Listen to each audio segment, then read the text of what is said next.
Hello, this is Passages Dark and Curious, and I'm offering you a little bonus reading. This is On the Dry Land by Lord Dunsany.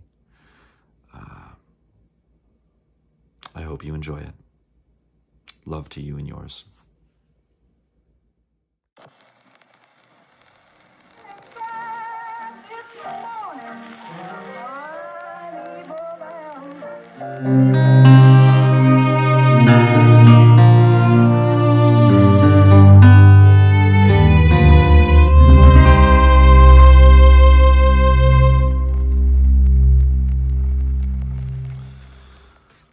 On the Dry Land by Lord Dunsany.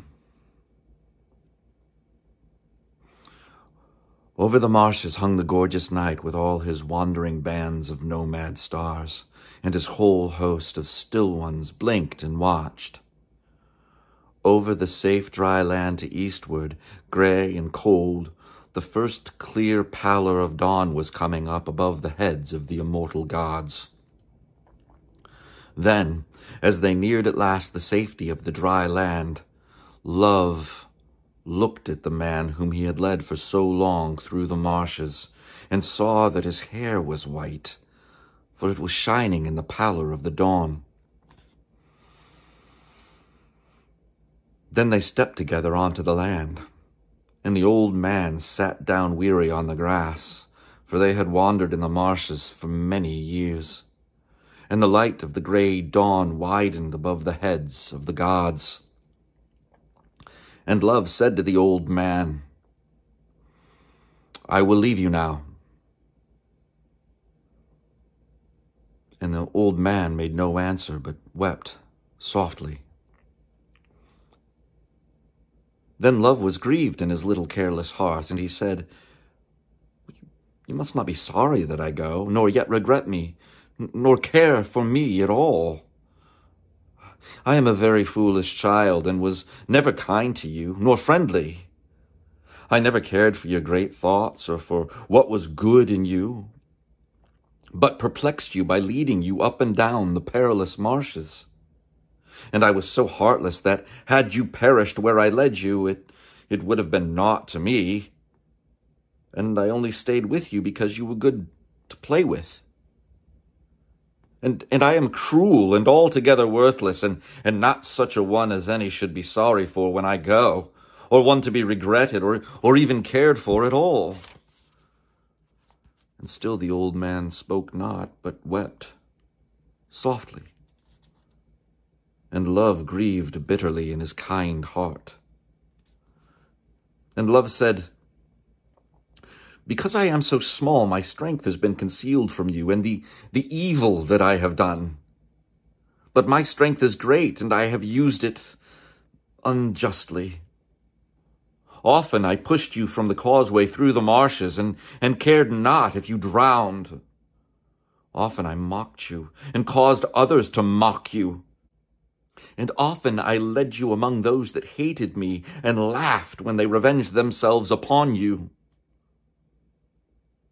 So weep not, for there is no kindness in my heart, but only murder and foolishness.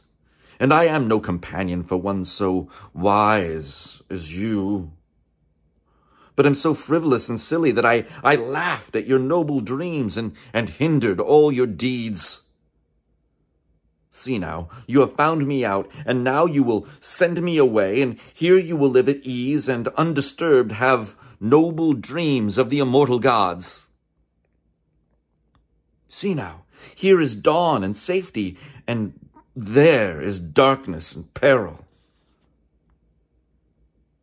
Still the old man wept softly. Then Love said, "Is it thus with you?"